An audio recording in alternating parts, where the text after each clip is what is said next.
My little brother, who was 3 years old, was throwing a tantrum.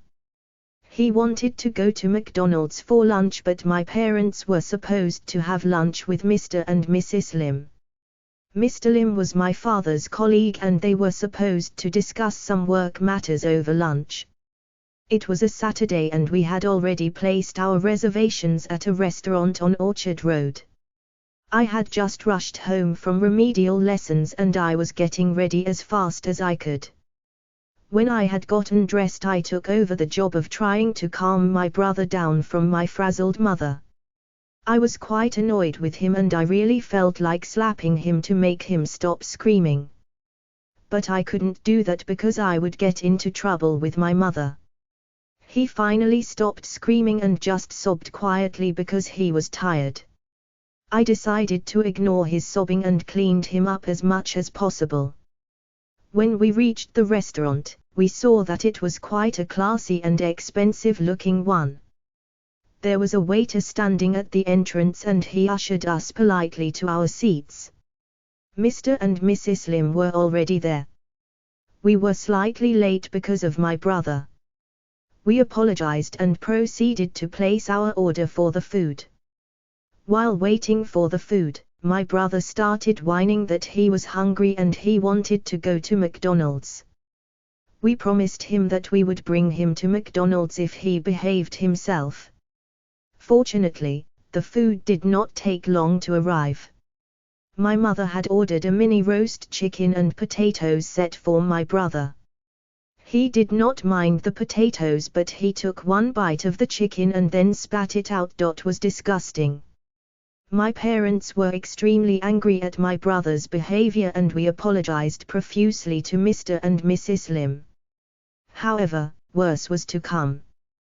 When we decided that we should just ignore my brother and let him feed himself, he thought he would start his mischief. He started throwing pieces of chicken and potatoes all over the place. The last straw was when he threw a piece of potato at my mother. The waiter who served us was very efficient. He immediately helped to clean up the mess, but he frowned at my brother. After my father threatened to give him a caning, my brother became a little quieter and got on with his lunch. A few minutes later, he requested to be let down from his high chair.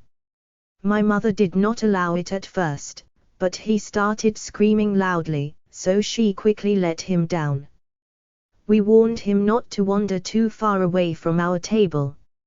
Of course he did not listen. He started going under our table at first. We thought we would leave him there if he liked it. Unfortunately, he wandered from underneath our table to other tables. He managed to slip quietly under a table which was quite far away from us. We were eating our lunch and talking among ourselves and we might have forgotten about my brother, when I suddenly realized that he was too quiet. I looked under our table and discovered my brother had gone missing.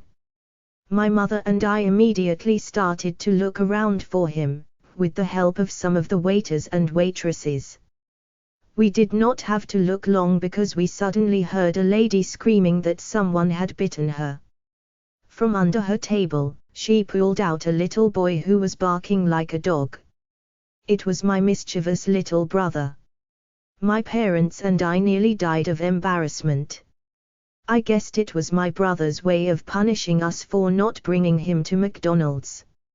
My father was absolutely livid with anger. My mother decided that she should drive my brother and I home first and come join my father later. So, I was handed the task of babysitting my annoying brother. Fortunately, he fell asleep once we reached home. When my parents came back later, he woke up and threw his tantrum again, reminding us of our promise to him. My father lost his patience and gave him a caning on his buttocks.